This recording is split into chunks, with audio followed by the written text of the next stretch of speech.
Chapter 14. The eyes and not seeing, one influence wanes.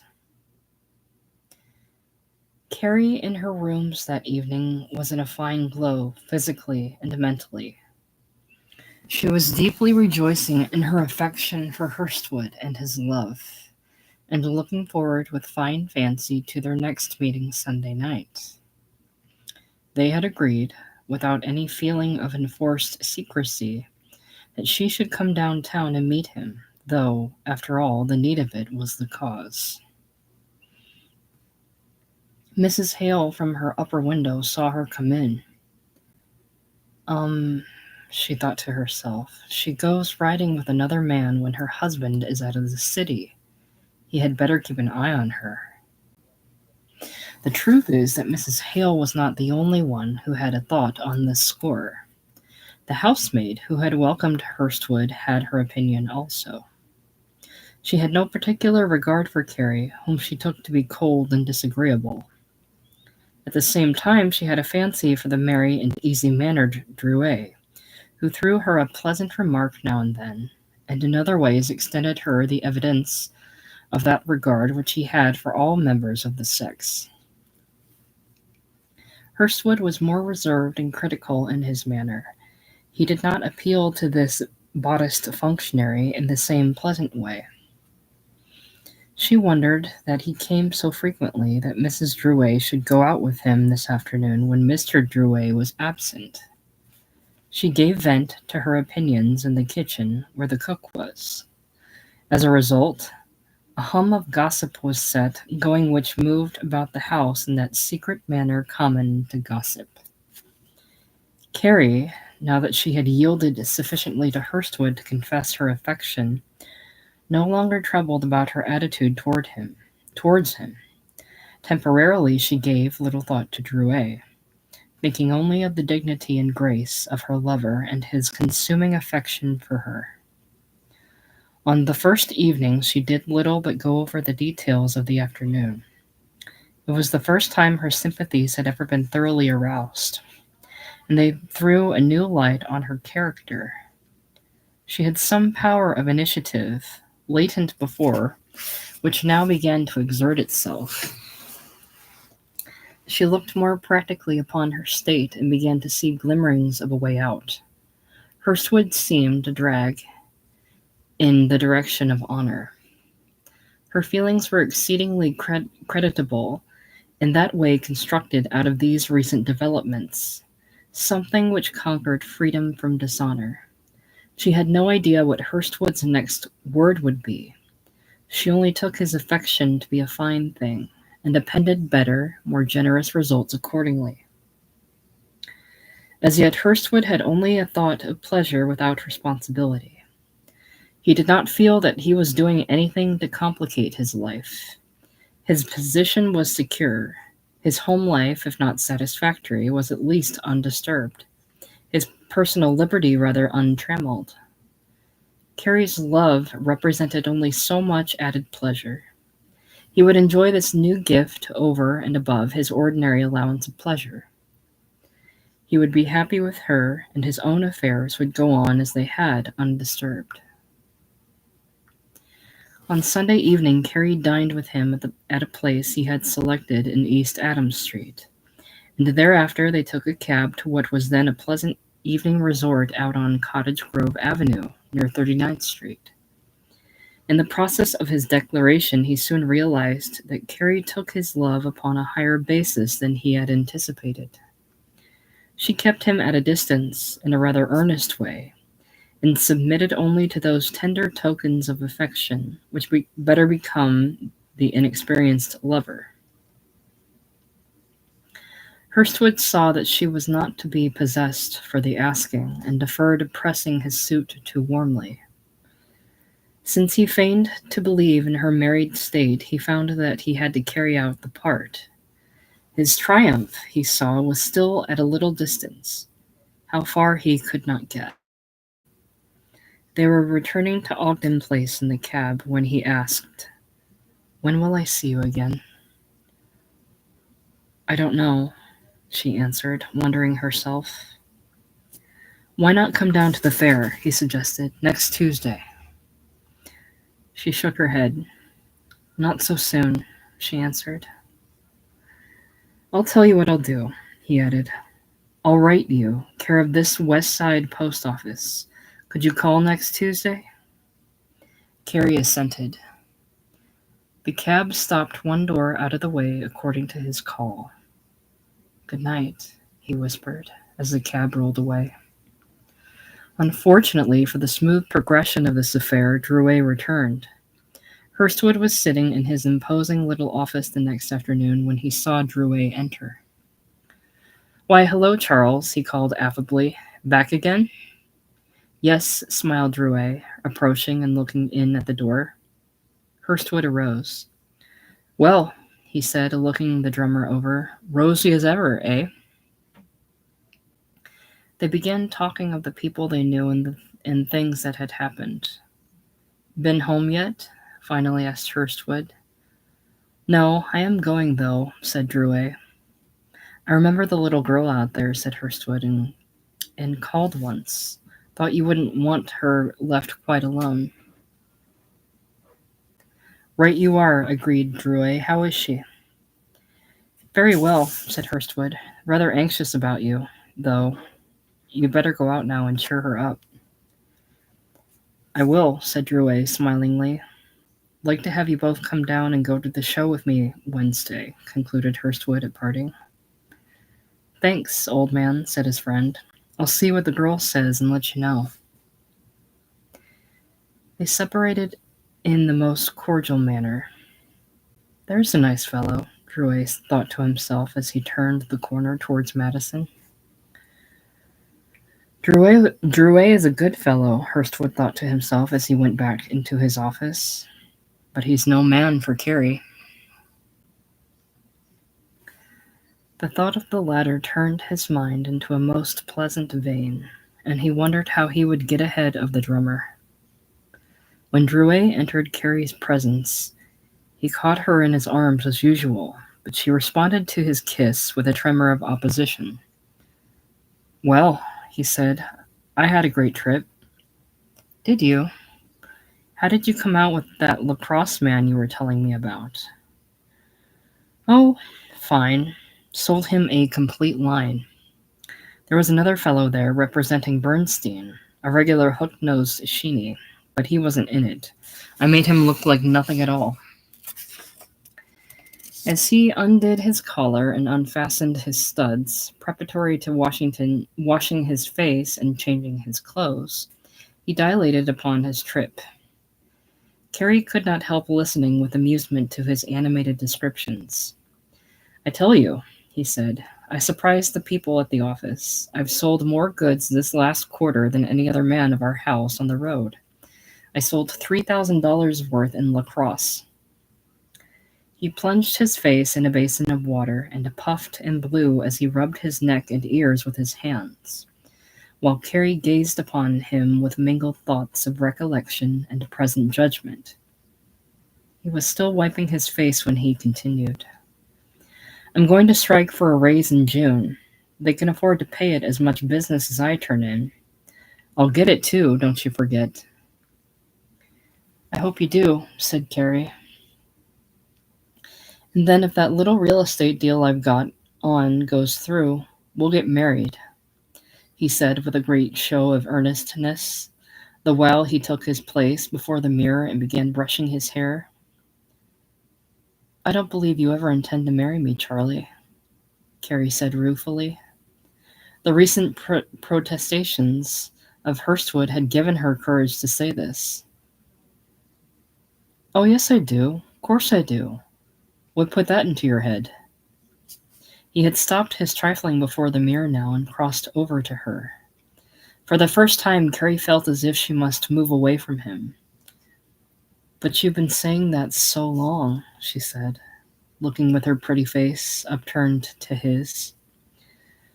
Well, and I mean it too, but it takes money to live as I want to. Now, when I get this increase, I can come pretty near fixing things all right, and I'll do it. Now don't you worry, girlie. He patted her reassuringly upon the shoulder, but Carrie felt how really futile had been her hopes. She could clearly see that this easy-going soul intended no move in her behalf. He was simply letting things drift because he preferred the free round of his present state to any legal trammelings. In contrast, Hurstwood appeared strong and sincere. He had no easy manner of putting her off. He sympathized with her and showed her what her true value was. He needed her, while Drouet did not care. "Oh no," she said remorsefully, her tone reflecting some of her own success and more of her helplessness. "You never will." "Well, you wait a little while and see," he concluded. "I'll marry you, all right." Carrie looked at him and felt justified. She was looking for something which would calm her conscience, and here it was, a light, airy disregard of her claims upon his justice. He had faithfully promised to marry her, and this was the way he fulfilled his promise.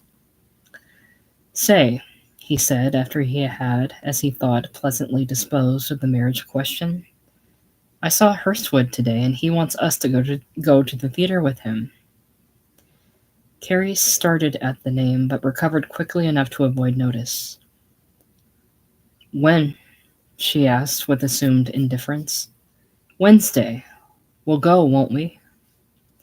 "If you think so," she answered, her manner being so enforcedly reserved as to almost excite suspicion. Drouet noticed something, but he thought it was due to her feelings concerning their talk about marriage. "He called once," he said. "Yes," said Carrie. "He was out here Sunday evening." "Was he?" said Drouet. "I thought from what he said that he had called a week or so ago." "So he did," answered Carrie, who was wholly unaware of what conversation her lovers might have held. She was all at sea mentally, and fearful of some entanglement which might ensue from what she would answer. "Oh, then he called twice," said Drouet, the first shade of misunderstanding showing in his face.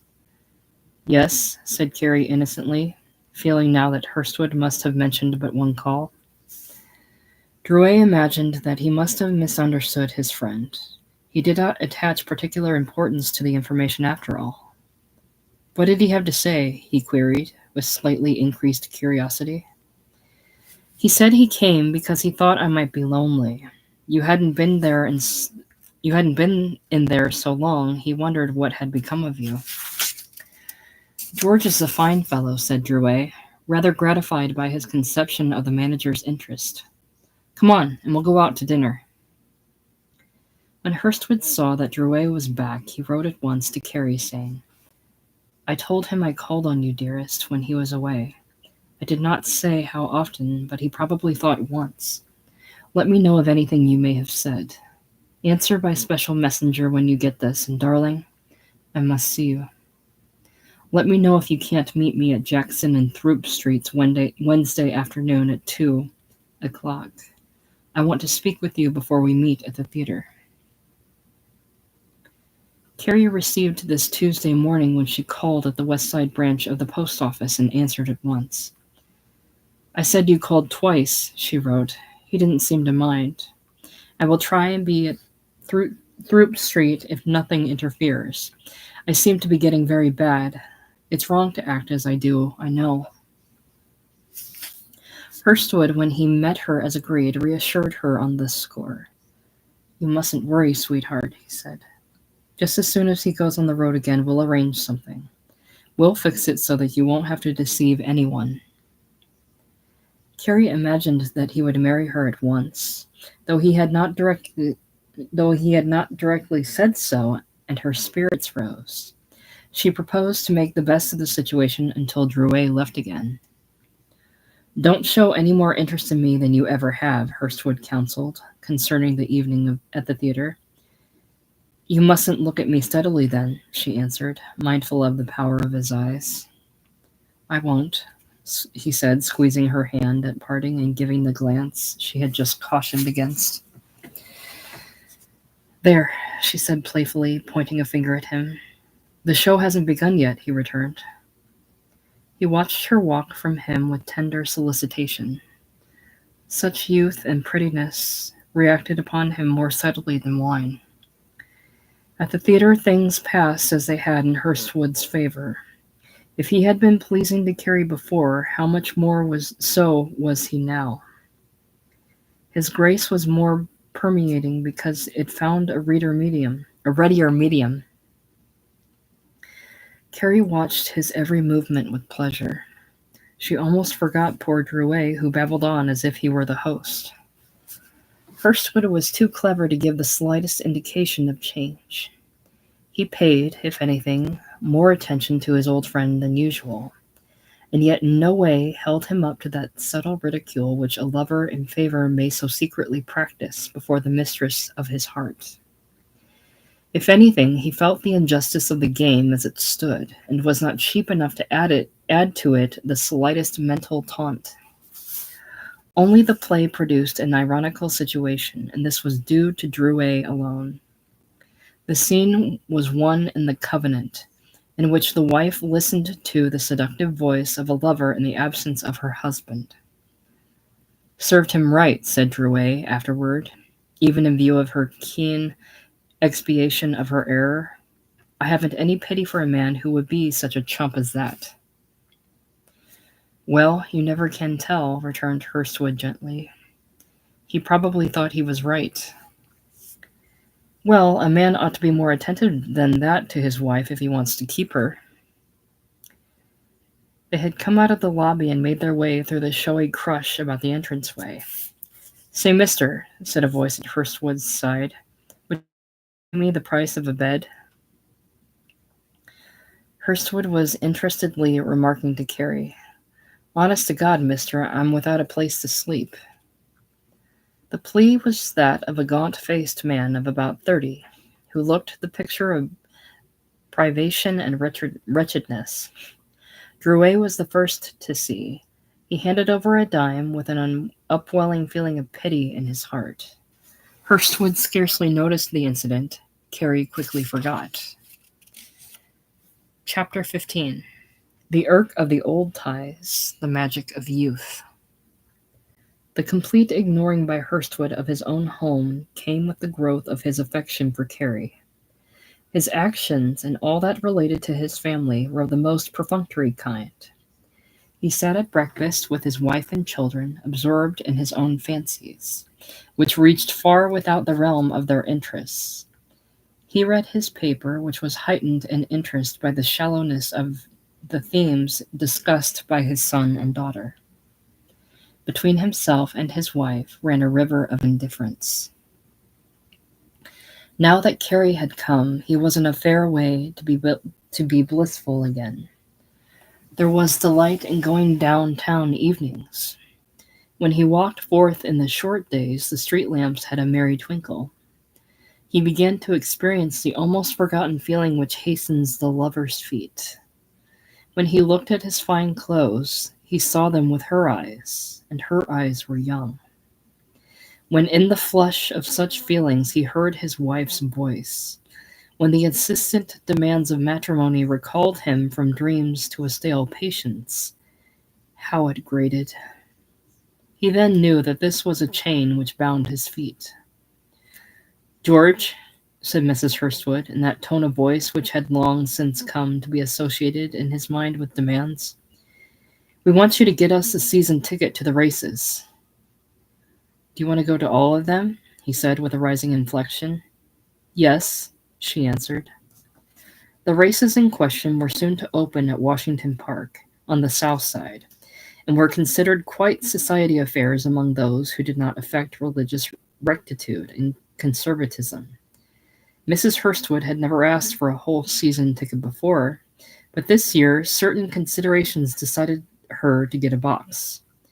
For one thing, one of her neighbors, a certain Mr. and Mrs. Ramsay, who were possessors of money made out of the coal business, had done so. In the next place, her favorite physician, Dr. Beale, a gentleman inclined to horses and betting, had talked with her concerning his intention to enter a 2-year-old in the Derby. In the third place, she wished to exhibit Jessica, who was gaining in maturity and beauty, and whom she hoped to marry to a man of means. Her own desire to be about in such things and parade among her acquaintances in the common throng was as much an incentive as anything. Hurstwood thought over the proposition a few moments without answering. They were in the sitting room on the second floor waiting for supper. It was the evening of his engagement with Carrie and Drouet to see The Covenant, which had brought him home to make some alterations in his dress. "You're sure separate tickets wouldn't do as well?" he asked, hesitating to say anything more rugged.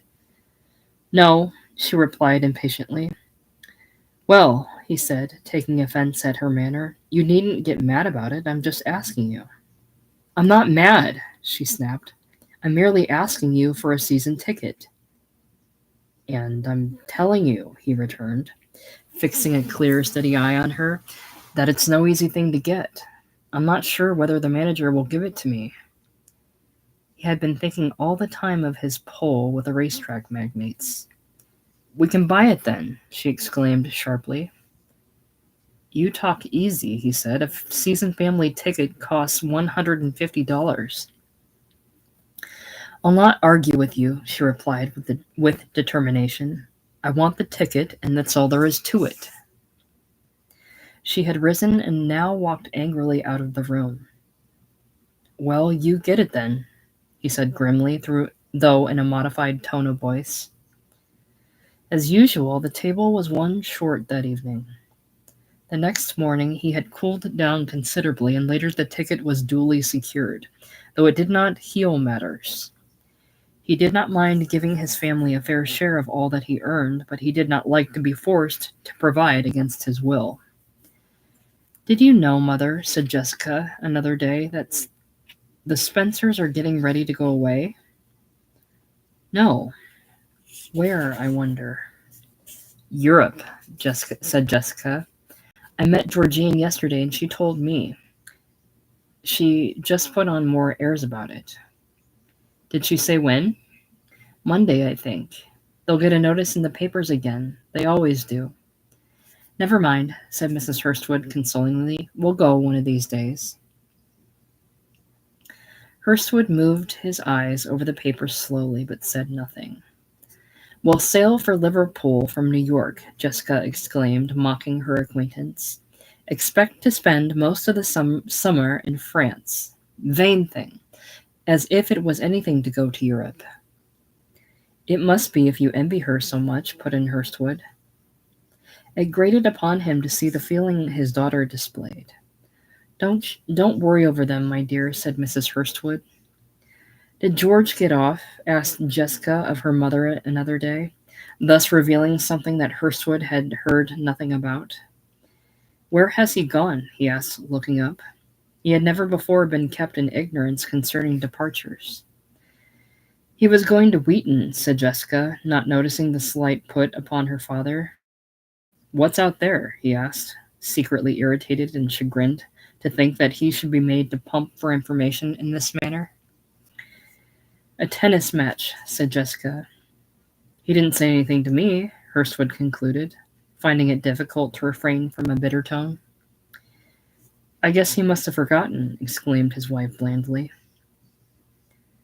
In the past he had always commanded a certain amount of respect, which was a compound of appreciation and awe. The familiarity which in part still existed between himself and his daughter he had courted. As it was, it did not go beyond the light assumption of words. The tone was always modest. Whatever had been, however, had lacked affection, and now he saw that he was losing track of their doings. His knowledge was no longer intimate. He sometimes saw them at table and sometimes did not. He heard of their doings occasionally, more often not. Some days he found that he was all at sea as to what they were talking about, things they had arranged to do or that they had done in his absence. More affecting was the feeling that there were little things going on of which he no longer heard. Jessica was beginning to feel that her affairs were her own. George Jr. flourished about as if he were a man entirely, and must needs have private matters. All this Hurstwood could see, and it left a trace of feeling, for he was used to being considered, in his official position at least, and felt that his importance should not begin to wane here. To darken it all, he saw the same indifference and independence growing in his wife, while he looked on and paid the bills. He consoled himself with the thought, however, that, after all, he was not without affection. Things might go as they would at his house, but he had Carrie outside of it. With his mind's eye, he looked into her comfortable room in Ogden Place, where he had spent several such delightful evenings, and thought how charming it would be when Drouet was disposed of entirely, and she was waiting evenings in cozy little quarters for him. That no cause would come up whereby Drouet would be led to inform Carrie concerning his married state. He felt hopeful. Things were going so smoothly that he believed they would not change. Shortly now he would persuade Carrie, and all would be satisfactory. The day after their theater visit he began writing her regularly, a letter every morning, and begging her to do as much for him. He was not literary by any means, but experience of the world and his growing affection gave him somewhat of a style. This he exercised at his office desk with perfect deliberation. He purchased a box of delicately colored and scented writing paper and monogram, which he kept locked in one of the drawers. His friends now wondered at the cleric and very official-looking nature of his position. The 5 bartenders viewed with respect the duties which could call a man to do so much desk work and penmanship. Hurstwood surprised himself with his fluency. By the natural law which governs all effort, what he wrote reacted upon him. He began to feel those subtleties which he could find words to express. With every expression came increased conception. Those inmost breathings which there found words took hold upon him. He thought Carrie worthy of all the affection he could there express. Carrie was indeed worth loving, if ever youth and grace are to command that token of acknowledgment from life in their bloom. Experience had not yet taken away that freshness of the spirit which is the charm of the body. Her soft eyes contained in their liquid luster no suggestion of the knowledge of disappointment. She had been troubled in a way by doubt and longing, but these had made no deeper impression than could be traced in a certain open wistfulness of glance and speech. The mouth had the expression at times, in talking and in repose, of one who might be upon the verge of tears. It was not that grief was thus ever present. The pronunciation of certain syllables give to her lips this peculiarity of formation, a formation as suggestive and moving as pathos itself. There was nothing bold in her manner. Life had not taught her domination, superciliousness of grace, which is the lordly power of some women. Her longing for consideration was not sufficiently powerful to move her to demand it. Even now she lacked self-assurance, but there was that in what she had already experienced which left her a little less than timid. She wanted pleasure. She wanted position, and yet she was confused as to what these things might be. Every hour the kaleidoscope of human affairs threw a new luster upon something, and therewith it became for her the desired, the all. Another shift of the box, and some other had become the beautiful, the perfect. On her spiritual side also, she was rich in feeling, as such a nature might be. Sorrow in her was aroused by many a spectacle, an uncritical upwelling of grief for the weak and the helpless. She was constantly pained by the sight of the white-faced, ragged men who slopped desperately by her in a sort of wretched mental stupor. The poorly clad girls who went blowing by her window evenings, hurrying home from some of the shops of the West Side, she pitied from the depths of her heart. She would stand and bite her lips as they passed, shaking her little head and wondering. They had so little, she thought. It was so sad to be ragged and poor. The hanging of faded clothes pained her eyes. And they have to work so hard, was her only comment. On the street, sometimes she would see men working. Irishmen with picks, coal heavers with great loads to shovel, Americans busy about some work which was a mere matter of strength, and they touched her fancy. Toil, now that she was free of it, seemed even a more desolate thing than when she was a part of it. She saw it through a misty of fancy, a pale, somber half-light which was the essence of poetic feeling. Her old father in his flower-dusted miller's suit sometimes returned to her in memory, revived by a face in a window. A shoemaker pegging at his last, a blastman seen through a narrow window in some basement where the iron was being melted. A bench worker seen high aloft in some window, his coat off, his sleeves rolled up. These took her back in fancy to the details of the mill. She felt, though she seldom expressed to them, sad thoughts upon this score. Her sympathies were ever with that underworld of toil from which she had so recently sprung, and which she best understood.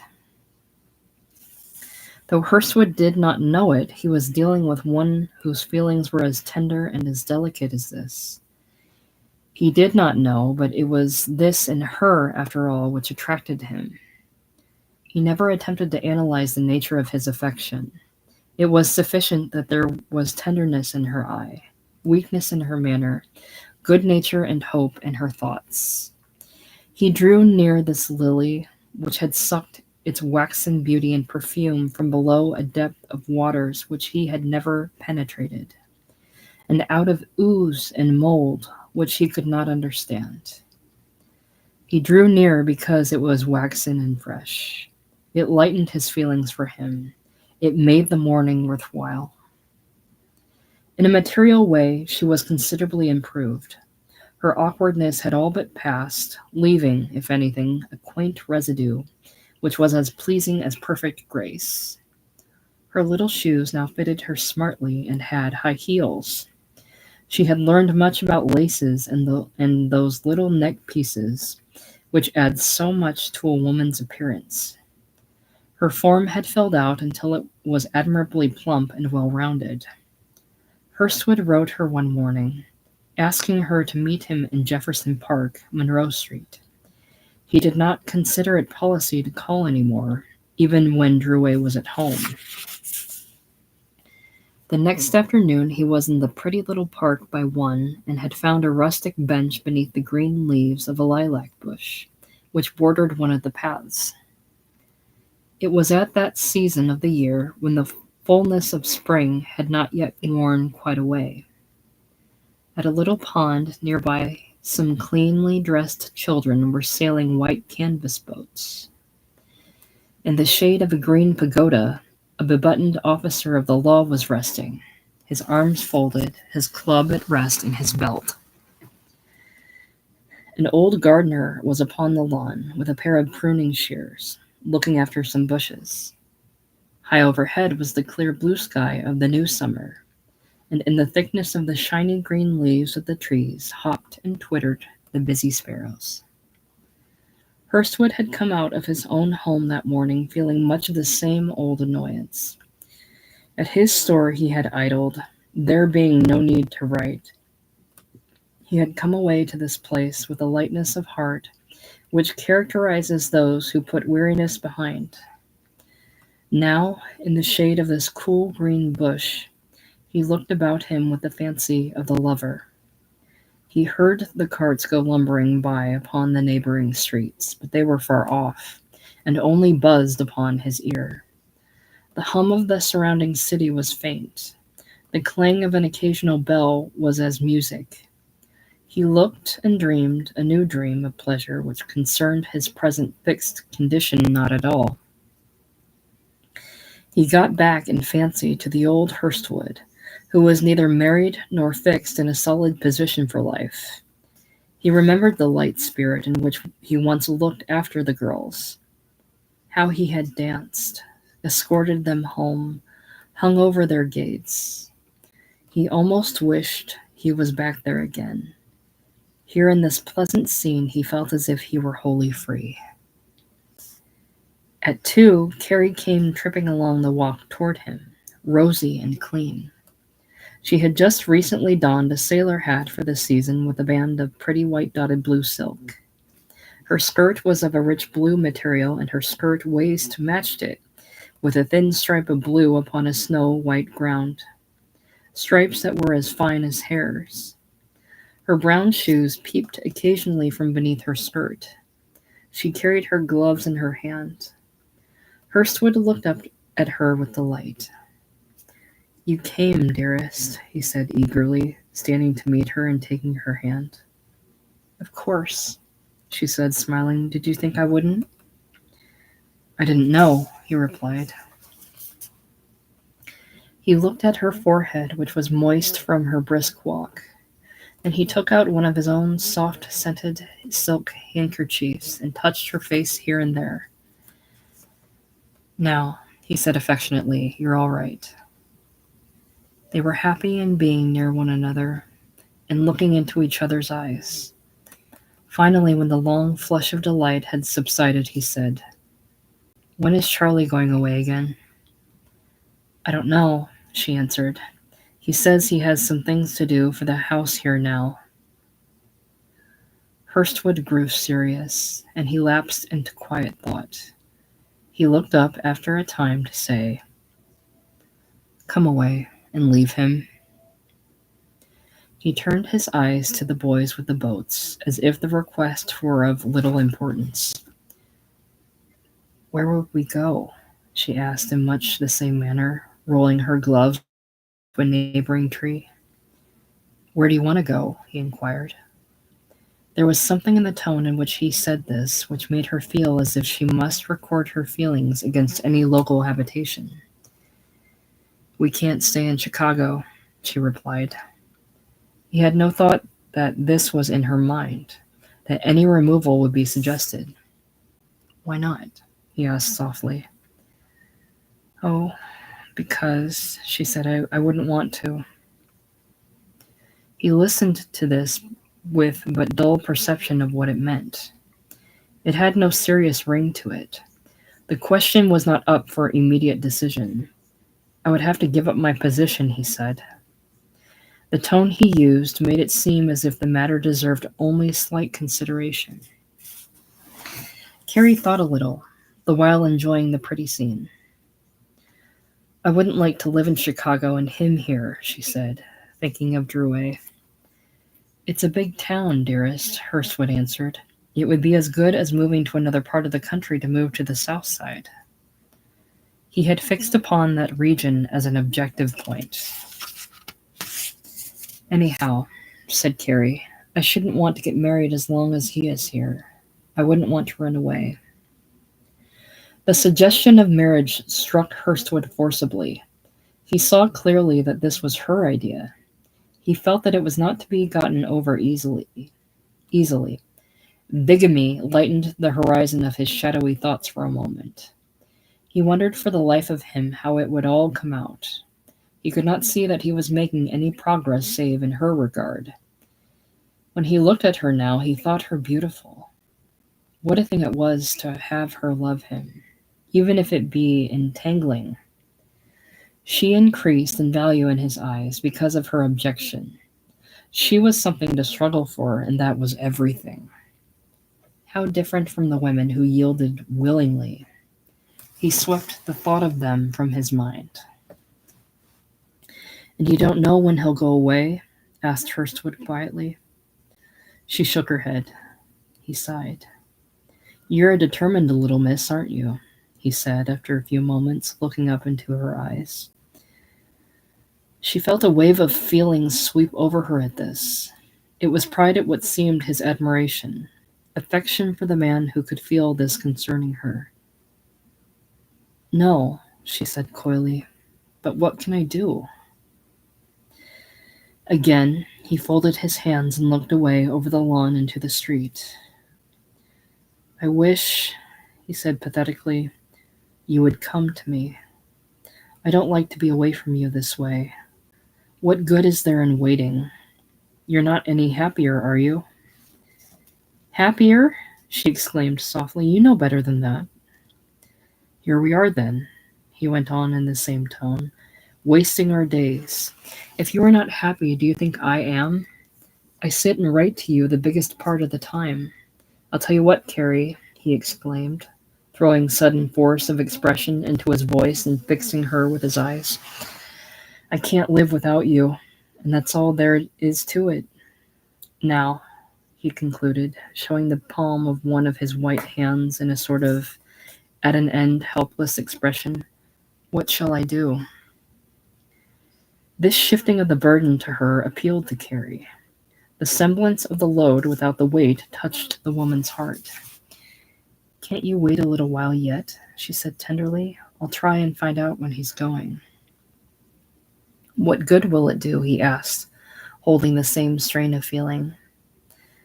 "Well, perhaps we can arrange to go somewhere." She really did not see anything clearer than before, but she was getting into that frame of mind where, out of sympathy, a woman yields. Hurstwood did not understand. He was wondering how she was to be persuaded. What appeal would move her to forsake Drouet? He began to wonder how far her affection for him would carry her. He was thinking of some question which would make her tell.